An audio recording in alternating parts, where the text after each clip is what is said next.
आज हम लोग कौन सा टॉपिक पढ़ने वाले हैं? बहुपद। तो सबसे पहले इसमें ये समझेंगे कि कौन बहुपद है और कौन बहुपद नहीं है।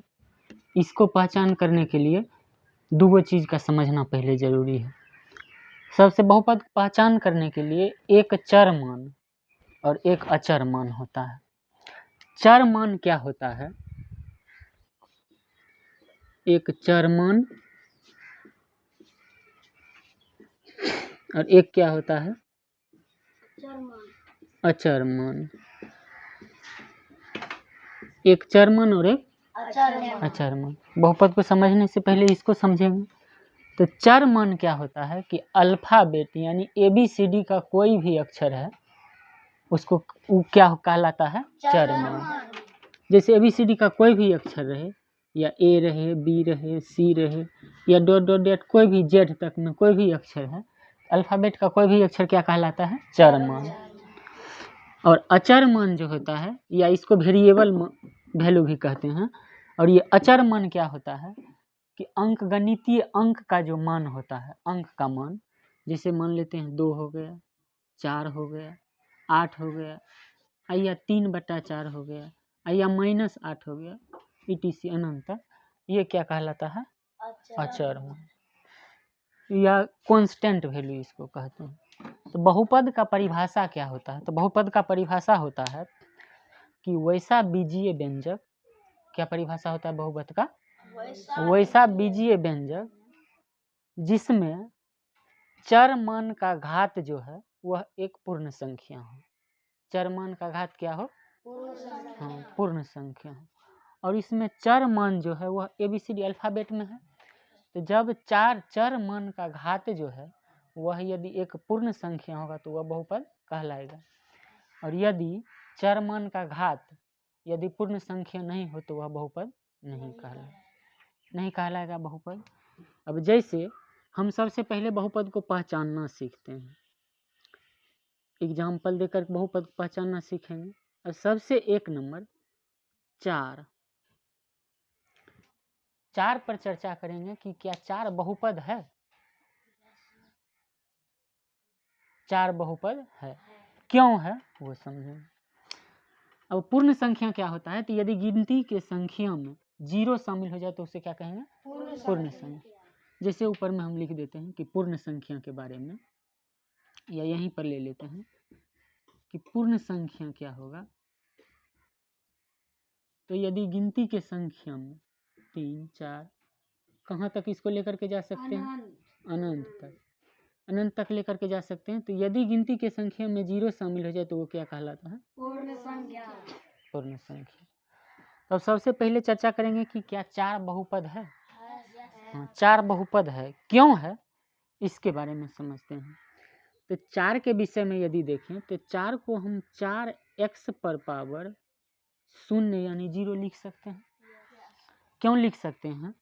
क्योंकि 4 को 4 रहने देते हैं और x पर पावर 0 है।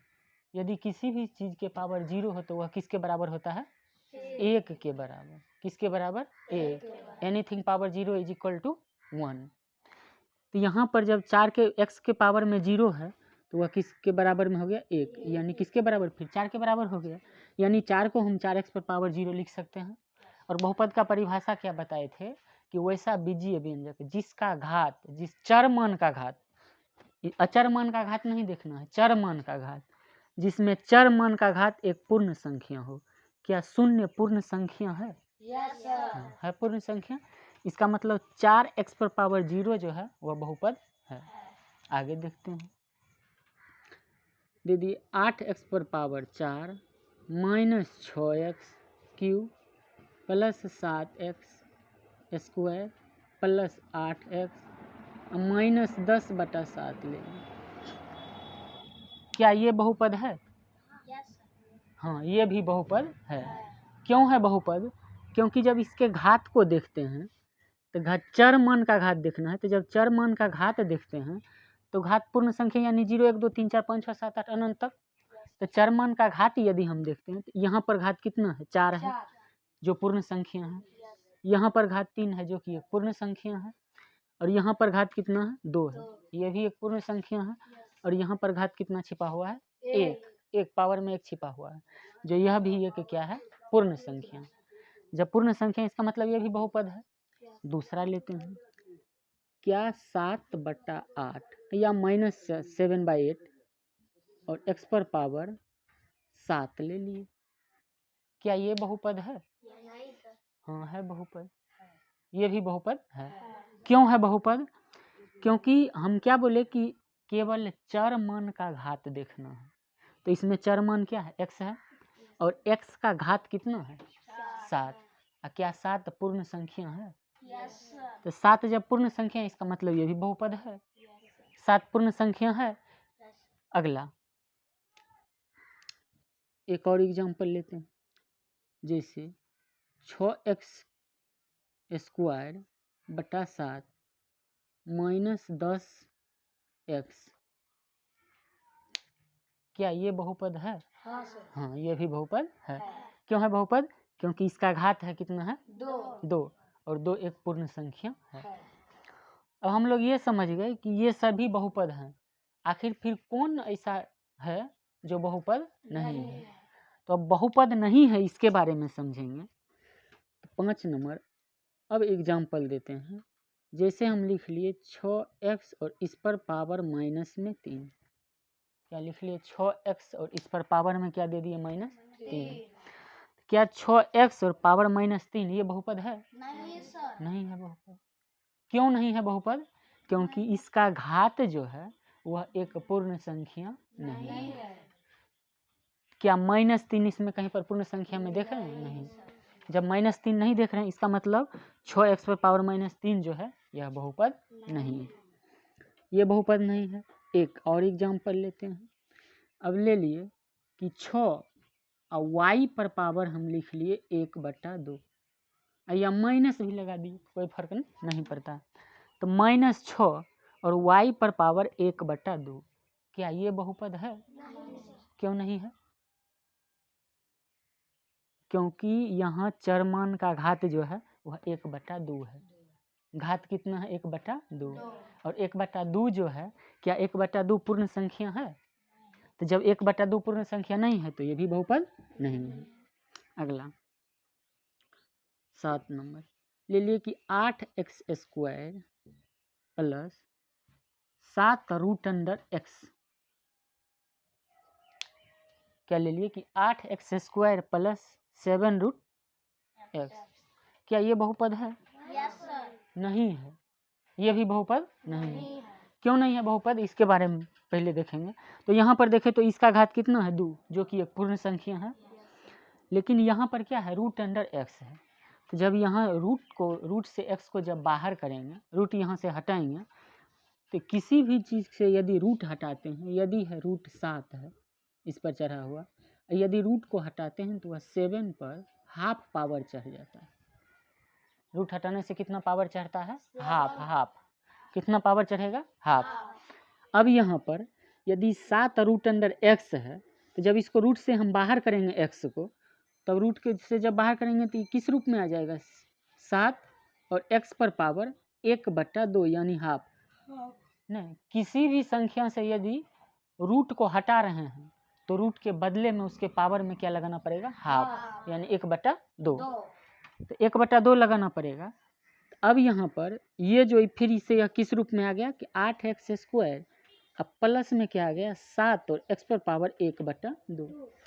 8x² प्लस 7 और x पर पावर 1/2, ये दो तो ये पूर्ण संख्या है, लेकिन 1/2 पूर्ण संख्या नहीं है। जब 1/2 पूर्ण संख्या नहीं है तो क्या ये बहुपद होगा? नहीं होगा बहुपद। अगला देखते हैं, एक और एग्जाम्पल समझते हैं। अब एक अगला ले रहे हैं कि 7/x, क्या ले लिए 7/x, और एक और एग्जाम्पल ले रहे हैं कि x/7। अब इस दोनों में देखेंगे कि कौन सा बहुपद है और कौन सा बहुपद नहीं है। अब बहुपद नहीं है तब इसमें जब इसको सीधा करेंगे तो अभी इसके पावर में कितना छिपा हुआ है? 1, और 1 छिपा हुआ है पावर में, जब इस x को ऊपर ले जाएंगे, इस x को कहाँ ले जाएंगे? ऊपर। जब x को ऊपर ले जाएंगे तो इसका पावर किस चीज़ में चला जाएगा? माइनस में। इसका पावर किस में जाएगा? माइनस में। तो ये क्या है? 7 है। और जब इस x को ऊपर ले जाएंगे तो यह x पर पावर कितना चलाएगा? -1। x पर पावर कितना आ गया? -1। अब जब x पर पावर -1 आ गया तो क्या ये -1 जो है, -1 क्या ये पूर्ण संख्या है? नहीं। -1 पूर्ण संख्या नहीं है। और जब -1 पूर्ण संख्या नहीं है तो क्या 7 और x पर पावर -1 ये बहुपद है? नहीं है। यानी 7x/7 जो है वह बहुपद नहीं था। लेकिन यहाँ पर x बटा कितना है? 7। तो हमको तो केवल चर मान का घात देखना है। किसका घात देखना है? चर मान का घात। तो चर मान x है और x का घात जो है यहाँ पर कितना है? x का घात कितना छिपा हुआ है? 1। 7 तो ऊपर ले नहीं जाना है, केवल चर मान का घात देखेंगे तो 1 है। तो x/7 ये बहुपद है, लेकिन 7/x ये बहुपद नहीं है। तो x/7 बहुपद है लेकिन 7/x बहुपद नहीं है। अब कौन सा बहुपद होगा और कौन सा बहुपद नहीं होगा, आया समझ में? एक और पूछें लास्ट एग्जाम्पल। ठीक। 8x³ + 6x - square. सोच समझ कर बताना है। 8x³ + 6x उस पर -2 है। क्या ये बहुपद है? नहीं है बहुपद। क्यों नहीं है बहुपद? हाँ, क्योंकि इसका पावर जो है -2 है, जो कि एक पूर्ण संख्या नहीं है। तब कौन सा बहुपद है और कौन बहुपद नहीं है, इसके बारे में समझ गए? अब बहुपद के विभाजन यानी बहुपद को कितने भागों में बांटा गया है, पद के आधार पर और घात के आधार पर, इसके बारे में देखते हैं। अब क्या देखना है कि बहुपद के प्रकार। बहुपद प्रकार, इससे पहले ये पहचान गए कि कौन बहुपद है और कौन बहुपद नहीं है। तब बहुपद के प्रकार में एक पढ़ना है कि घात के आधार पर बहुपद को क्या भागों में बांटा गया है, और एक पढ़ना है कि पद के आधार पर बहुपद को कितने भागों में बांटा गया। तो जब घात के आधार पर पढ़ेंगे तो पहले एक चीज़ समझना है कि जैसे लिख दिए हम कि 8x⁻6 + 7x⁻5 -6 और x⁻3 लिख दिए। यदि इसमें पूछा जाए कि बताइए इस बहुपद का घात कितना होगा, तो क्या कहें? सुनो नहीं, क्या कहेंगे? इस बहुपद का यदि हम पूछें कि इस बहुपद का घात कितना होगा, तो घात तो यहाँ पर 6 भी है, 5 भी है और 3 भी है ना। तो यहाँ पर यदि एक शब्द में यदि पूछा जाए कि बताइए इस बहुपद का घात कितना है, तो इस बहुपद का घात क्या कहेंगे? 6। हाँ, जो अधिकतम घात है उसको लेकर के चलना है। जो अधिकतम घात है उसको लेकर के चलना। घात यहाँ पर 5 भी है, 3 भी है, लेकिन अधिकतम घात क्या है? 6। तो यह क्या होगा? 6 इसका घात है। अब आगे देखते हैं कि घात के आधार पर जब बांटा गया तो सबसे पहले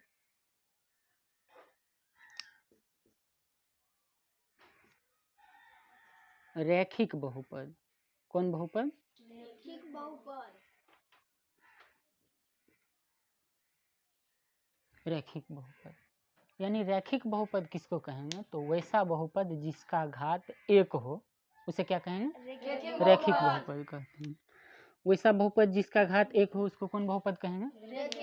रैखिक बहुपद। जैसे इसका एग्जाम्पल यदि लें तो 2x - 3, इसमें चर मान का घात जो है, इस x का घात, इस x का घात कितना है? 1। यानी जिसका घात 1 हो उसको कौन बहुपद कहेंगे? रैखिक बहुपद। दे दिए -6y + 7, इसका भी घात कितना है? 1 है। इसका भी घात 1 इस पर छिपा हुआ है, 1 छिपा हुआ है, तो -6y + 7 ये भी क्या है? रैखिक बहुपद। अगला कि 3m + 1, ये भी कौन बहुपद है? रैखिक बहुपद। या यदि ले लिए कि ए एक्स प्लस बी ले लिए, ये भी कौन सा बहुपद है? रैखिक बहुपद। तो रैखिक बहुपद समझ में आ गया कि जिस बहुपद का घात कितना होगा? एक होगा। जिस बहुपद का घात कितना होगा? एक। तो जिस बहुपद का घात एक होगा उसको क्या कहते हैं? रैखिक बहुपद।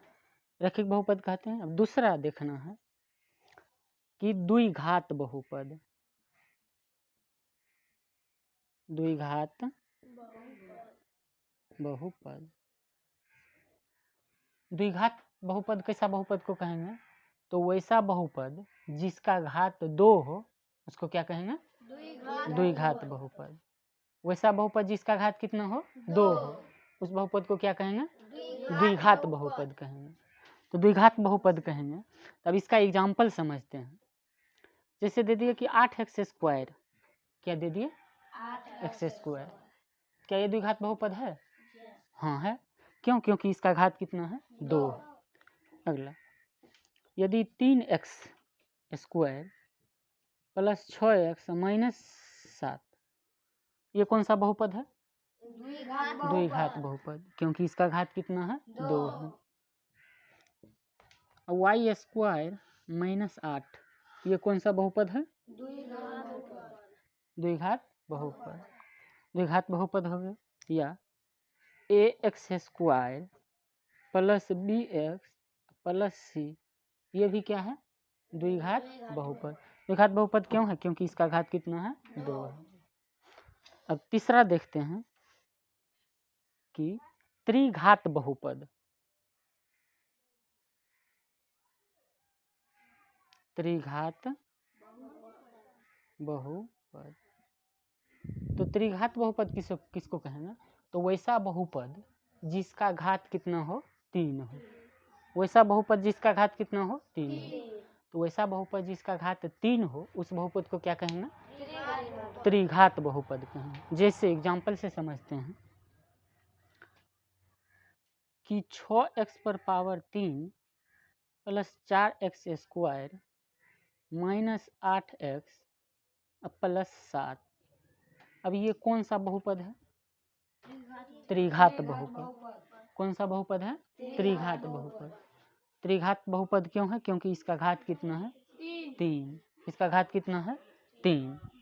आगे, क्या 8y पर पावर 3 माइनस 7, 8y पर पावर 3 और माइनस में कितना है? 7। अब ये 8y पर पावर 3 और माइनस में 7, क्या ये त्रिघात बहुपद है?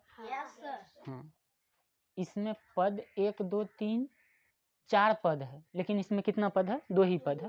तो उसको फिर आगे देखेंगे, लेकिन अभी इसमें पद नहीं देखना है, केवल घात देख करके बताना है। इसमें घात 3 है तो यह कौन बहुपद हो गया? त्रिघात बहुपद। तो घात के आधार पर हम 3 प्रकार पढ़े। पहला क्या पढ़े? रैखिक बहुपद। तो रैखिक बहुपद किसको कहेंगे? तो वैसा बहुपद जिसका घात 1 हो उसे रैखिक बहुपद कहते हैं। दूसरा, द्विघात बहुपद। वैसा बहुपद जिसका घात 2 हो उसको क्या कहेंगे? द्विघात बहुपद। और त्रिघात बहुपद में क्या पढ़े कि वैसा बहुपद जिसका घात कितना हो? 3 हो, उसे क्या कहेंगे? त्रिघात बहुपद। अब क्या पढ़ेंगे कि पद के आधार पर, किसके आधार पर पढ़ना है? पद के आधार पर, कि बहुपद को फिर कितने भागों में बांटा गया। अब यदि लिख रहे हैं हम कि 8x² प्लस 6, पहले पद क्या कहलाता है उसके बारे में समझेंगे और पद किसके द्वारा अलग होता है। अब यदि लिख लिए कि 8x² प्लस 6, इसमें कितने पद हैं? 1 पद है या 2 पद? 2 पद। ठीक, एक और ले रहे हैं। यही यदि हम ले लें कि 8x² यदि हम गुना में 6 ले लिए, इसमें कितना पद है? नहीं, इसमें केवल 1 पद हुआ। क्यों 1 पद हुआ? तो इसको हम जोड़ नहीं सकते हैं। क्यों नहीं जोड़ सकते हैं? क्योंकि यहाँ पर ये 8 जो है वो x² के साथ है और इसमें x² नहीं है। जब इसमें x² नहीं है तो इसको जोड़ने के बाद भी इसका यही आंसर होगा। लेकिन यहाँ पर बीच में यदि हम गुना लगा दिए हैं तब ये 2 पद नहीं है, दोनों एक ही है। क्यों है एक? क्योंकि हम गुना तो दोनों को जोड़ नहीं सकते हैं, लेकिन गुना तो कर सकते हैं। तो जब गुना करेंगे तो 6 को जब 8 से गुना करेंगे तो कितना होगा 48 और एक्स स्क्वायर, फिर तो यह एक ही पद बन गया ना। कितना पद बन गया? एक पद। इसलिए याद रखना है कि पद का जो बंटवारा होता है और पद जो अलग होता है वह प्लस लग करके अलग होता है, गुना लग करके अलग नहीं होता है, और न ही भाग लग करके पद अलग होता है। जब तक बीच में प्लस और माइनस नहीं हो तब तक वह पद अलग नहीं हुआ।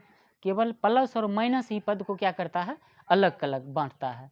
यदि गुना है तब भी पद अलग अलग नहीं होगा, यदि भाग है तब भी पद अलग अलग नहीं होगा। जैसे एक और समझ लेते हैं एग्जाम्पल। यदि हम दे दिए 8x पर पावर 4 भाग में दे दिए, या इसको एक बार माइनस में लेते हैं, 8x पर पावर 4 और माइनस में ले लिए 8x या 4x स्क्वायर ले लिए। जब इसमें माइनस लगा हुआ है तो ये दोनों अलग अलग पद हो गए। दोनों क्या हो गया? अलग अलग पद हो गए। लेकिन यदि इस माइनस को यदि हम भाग या गुना में बदल लेते हैं, जैसे इस 8x पर पावर 4 को यदि हम भाग दे देते हैं 4x स्क्वायर से, तो भाग देने के बाद तो ये दोनों अलग अलग पद रहेगा नहीं, दोनों मिल करके एक पद में बदल जाएगा। कैसे?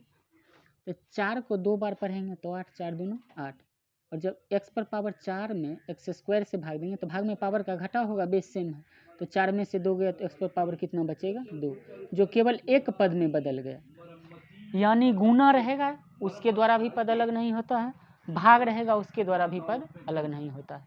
केवल पद अलग होता है तो किसके द्वारा? जोड़ और घटाव। किसके द्वारा पद अलग होता है? जोड़ और घटाव। यदि जोड़ और घटाव लगा हुआ है तब समझेंगे कि पद अलग अलग है, अन्यथा वह पद अलग अलग नहीं है। अब देखो एक दो और एग्जाम्पल लेकर समझते हैं।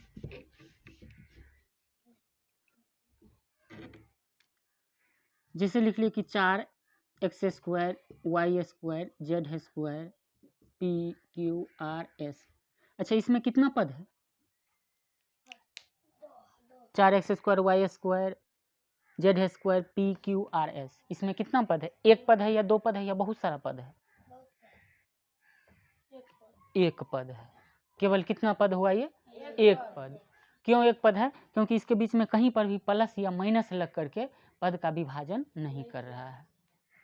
दूसरा, यदि दे दिए कि 8x cube plus 6x square और माइनस में 7, माइनस में 7x प्लस में कितना दे दिए? 8। अब यहाँ पर यदि देखेंगे तो प्लस आ गया बीच में, ये भी पद को अलग कर रहा है, माइनस आया ये भी पद को अलग कर रहा है, और यहाँ भी प्लस आया तो ये भी पद को अलग कर रहा है। इसमें पद की संख्या कितना हो गया? 4। इसमें टोटल क्या पद हो गया? 4 गो पद। तो पद अलग अलग किसके द्वारा होगा? एक प्लस और एक माइनस के द्वारा। अब समझेंगे। तो पद के आधार पर क्या प्रकार का होता है? तो पहला होता है एक पदी बहुपद। एक पदी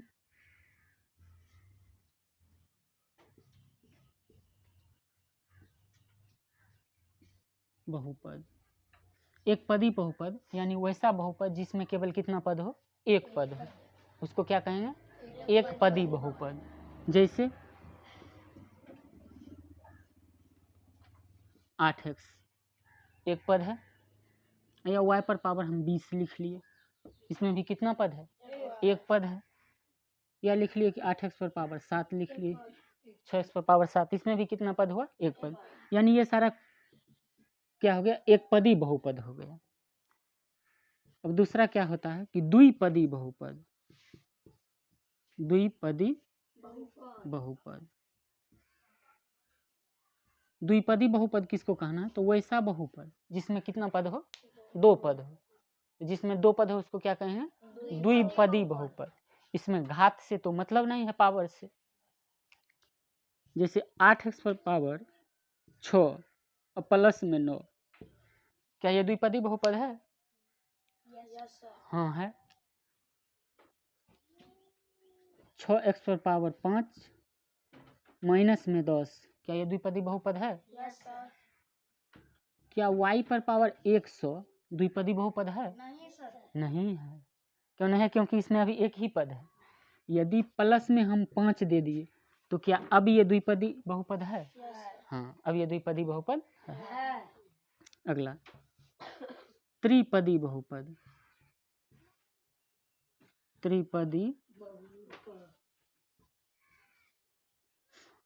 तो त्रिपदी बहुपद किसको कहेंगे? तो वैसा बहुपद जिसका घात कितना हो?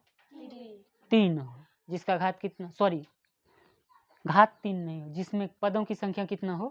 3 हो, उसको क्या कहेंगे? त्रिपदी बहुपद। जिसमें 3 पद होगा उसको क्या कहेंगे? त्रिपदी बहुपद।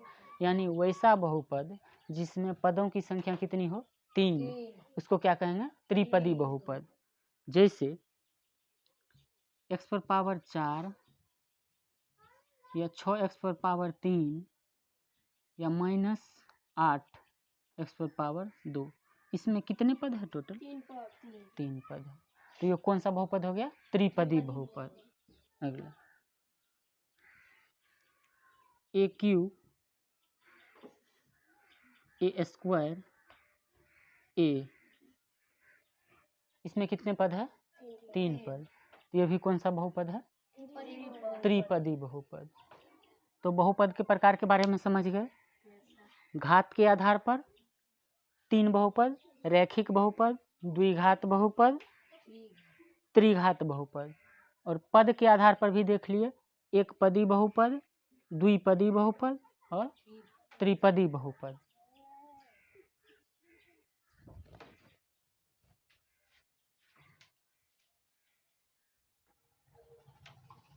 अब क्या देखना है कि बहुपद के शून्यकों का ज्यामितीय अर्थ। क्या देखना है कि बहुपद के शून्यकों का ज्यामितीय अर्थ। ज्यामिति यानी ग्राफ पर शून्यक की संख्या को कैसे पहचानना। तो सबसे पहले तो ये समझना है कि शून्यक क्या होता है, किसी बहुपद का शून्यक। अब जैसे मान लेते हैं कि सबसे पहले हम एक बहुपद लेते हैं कि बहुपद ले लिए कि 6x - 5, क्या ले लिए? 6x - 5 ले लिए। अब कहेंगे कि इसका बहुपद कितना होगा, इसका बहुपद सॉरी शून्यक कितना होगा। 6x - 5 क्या है? ये बहुपद है, और बहुपद का शून्यक यदि बताना पड़े कि 6x - 5 का शून्यक क्या होगा, तो शून्यक का अर्थ क्या होता है कि इस x का वैसा मान जो इस x के स्थान पर रखें तो यह शून्य के बराबर हो जाए, वही इस बहुपद का क्या कहलाएगा? शून्यक। यानी एक ये ले लिए, एक दूसरा एग्जाम्पल ले रहे हैं। यदि x और माइनस में 4 दे दिए, x और माइनस में क्या दे दिए? 4, तो ये भी एक प्रकार का बहुपद है। और यदि इस बहुपद का शून्यक पूछा जाए तो x के स्थान पर कौन ऐसा मान आएगा कि यह पूरा शून्य के बराबर हो जाए? 4 आएगा। x के स्थान पर क्या आएगा? 4। तो इसका शून्यक कितना हो गया? 4।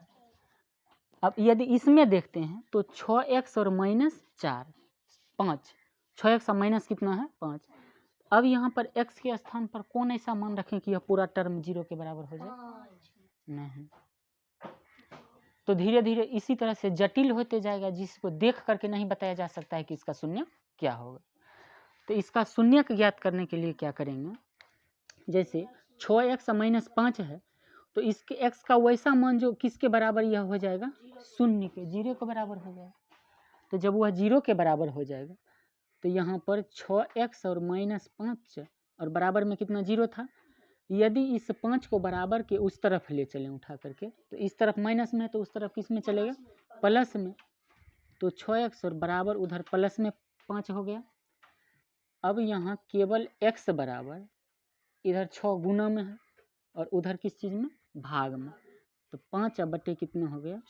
6। कितना हो गया? 5 बटे 6। इसका मतलब है कि 6x - 5 ये जो बहुपद है इसका शून्य कितना होगा? 5 बटा 6। चेक करके देख लेते हैं क्या शून्य के बराबर होता है या नहीं। जैसे 6x - 5 ले लिए तो 6 गुना x का मान कितना है? 5 बटा 6। 5 बटा कितना आया? 6, और माइनस में कितना? 5। तो ये 6 से 6 क्या हो गया? कैंसिल हो गया, और 5 से 5 गया कितना? 0। सही है शून्य। अब इसका क्या बोले कि x - 4, तो x का वैसा मान जो इस पूरा टर्म को किसके समान कर दे? 0 के बराबर। तो यहाँ हम किसके बराबर कर दिए? 0 के बराबर। तो x बराबर 4 इधर माइनस में और बराबर के उस तरफ ले चलेंगे तो प्लस में, यानी इसका शून्य कितना आ गया 4। इसको भी रख करके चेक कर सकते हैं, x माइनस 4 है, यदि x के स्थान पर कितना रखें 4 माइनस में 4 तो किसके बराबर आ गया 0 के बराबर। तो किसी भी बहुपद का शून्य क्या होता है समझ में आया? किसी बहुपद का शून्य उसका चर मान का वैसा मान होता है जो पूरा बहुपद को किसके बराबर कर दे 0 के बराबर कर दे। किसके बराबर कर दे 0 के बराबर। तो शून्यक के बारे में और आगे पढ़ेंगे। इसमें हमको पढ़ना है कि बहुपद के शून्यकों का ज्यामितीय अर्थ, ग्राफ पर हम शून्यक की संख्या को कैसे ज्ञात करेंगे।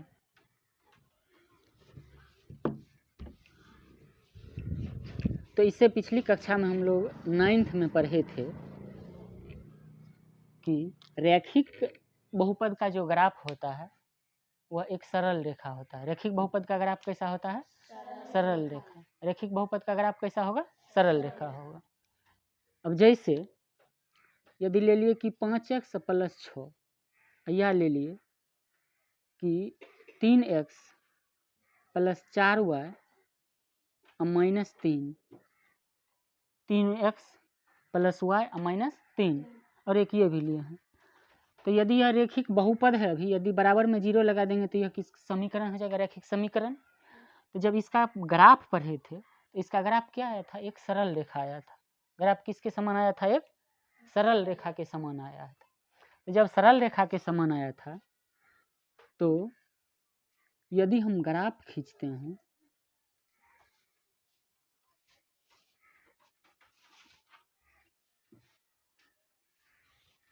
क्या लेंगे? यदि हम ग्राफ पर देखेंगे तो 3x + y और -3 बराबर में क्या ले लिए 0। तो यहाँ पर भी x और y दोनों का कुछ ना कुछ एक ऐसा मान आएगा जो इस पूरा टर्म को क्या कर देगा? 0 के बराबर कर देगा। 0 के बराबर कर देगा। तो ग्राफ पर शून्यक की संख्या को शून्यक की संख्या का पहचान कैसे करेंगे? तो 3x + y -3 का जब ग्राफ खींचेंगे तो ग्राफ खींचने के बाद यदि सपोज दैट यह ग्राफ यहाँ से गुजर गया, एक यहाँ से एक बिंदु पर गुजर गया, एक यहाँ इस बिंदु से और एक इस बिंदु से, इस बिंदु से गुजर गया, यानी इस समीकरण का मान ले लिए। एक इस बिंदु से गया और एक इस बिंदु से गया। तो ग्राफ तो सरल रेखा होगा, रैखिक समीकरण है तो उसका ग्राफ कैसा होता है? सरल रेखा, यानी एक सीधी रेखा इसका ग्राफ होता है। ग्राफ जब सीधी रेखा होता है तो इसका शून्यक हमको कहाँ मिलेगा कि x और y का ऐसा मान जो इस पूरा टर्म को किसके बराबर कर दे? 0 के बराबर, शून्य के बराबर कर दे। 0 के बराबर कर दे, वह मान हम इस ग्राफ पर हमको मिलेगा कहाँ? तो जहाँ पर ये सरल रेखा जो है x अक्ष पर जहाँ पर काट रहा हो उसी बिंदु पर हमको उस शून्यक का मान मिलता है। याद रहेगा? तो शून्यक का मान हम लोग कहाँ खोजेंगे? किस अक्ष पर? x अक्ष पर खोजेंगे या y अक्ष पर? x अक्ष पर। और x अक्ष पर वह रेखा जहाँ पर काटती है वहीं पर उसका शून्यक होता है। तो जब रैखिक समीकरण या रैखिक बहुपद का ग्राफ खींचते हैं तो उसका सरल रेखा होता है, लेकिन जब इसी में द्विघात बहुपद का यदि ग्राफ खींचेंगे, किसका ग्राफ खींचेंगे? द्विघात बहुपद का। तो द्विघात बहुपद का यदि ग्राफ खींचेंगे तो द्विघात बहुपद का ग्राफ सरल रेखा नहीं होता है। याद रखना है, द्विघात बहुपद का ग्राफ सरल रेखा नहीं होता। तो फिर द्विघात बहुपद का ग्राफ कैसा होगा? तो द्विघात बहुपद का ग्राफ जो होगा या तो वह ऊपर की ओर परवलयीय रूप में खुला होगा, या तो वह ऊपर की ओर परवलयीय रूप में क्या होगा? खुला होगा, या वह नीचे की ओर परवलयीय रूप में क्या होगा? खुला होगा। किसका? द्विघात बहुपद का ग्राफ। लेकिन रैखिक बहुपद का ग्राफ कैसा होता है? सरल रेखा में। जब घात में 2 आ जाए तो उसका ग्राफ फिर सरल रेखा में नहीं रहता है। कैसा उसका ग्राफ हो जाएगा? परवलयीय, या तो ऊपर की ओर खुला हुआ या नीचे की तरफ खुला हुआ।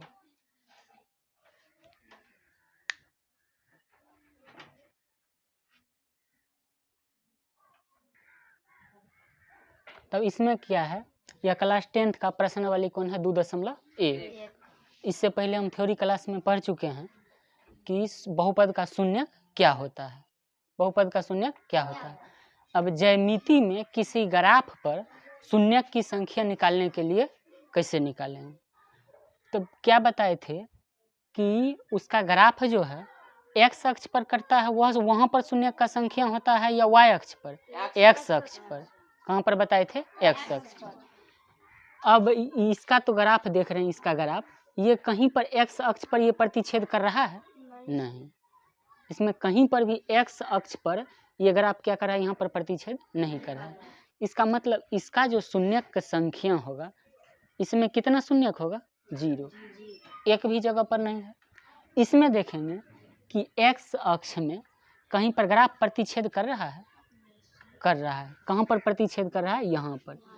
तो यहाँ पर शून्यक की संख्या 1, इसमें क्या गो शून्यक की संख्या हो गया, 1। तो इसका आंसर कितना होगा, 1। अब इसमें देखना है, इसमें एक्स केवल एक्स अक्ष पर देखना है, वाई अक्ष पर नहीं। ये तो प्रतिच्छेद तो वाई अक्ष पर भी कर रहा है, लेकिन इससे पीछे बताए थे कि केवल एक्स अक्ष पर जहाँ प्रतिच्छेद करे ना, वही शून्यक की संख्या होता है। इसमें एक्स अक्ष पर कितना जगह प्रतिच्छेद कर रहा है, 3 जगह, 1 जगह, 2 जगह, 3 जगह। कितना जगह प्रतिच्छेद कर रहा है, 3 जगह। तो इसमें शून्यकों की संख्या, इसका आंसर कितना होगा, 3। अब इसमें देखेंगे, इसमें एक्स अक्ष पर कितना जगह प्रतिच्छेद कर रहा है, 2 जगह। तो इसमें शून्य की संख्या कितना होगा, 2। और इसमें शून्य की संख्या कितना होगा, 4। इसमें शून्य की संख्या 4, क्योंकि 1, 2, 3, 4 जगह पर प्रतिच्छेद कर रहा है। इसमें सोच समझ कर बताना है। इसमें शून्य की संख्या कितना होगा, 1 यहाँ पर और 1 यहाँ पर स्पर्श कर रहा है। एक्स अक्ष पर यहाँ पर स्पर्श किया, तो 1 जगह पर यहाँ, 1 यहाँ और 1 यहाँ। तो टोटल शून्य की संख्या कितना हो गया, 3। फिर से इसके बाद अगला वीडियो में देखेंगे हम लोग अगला चैप्टर।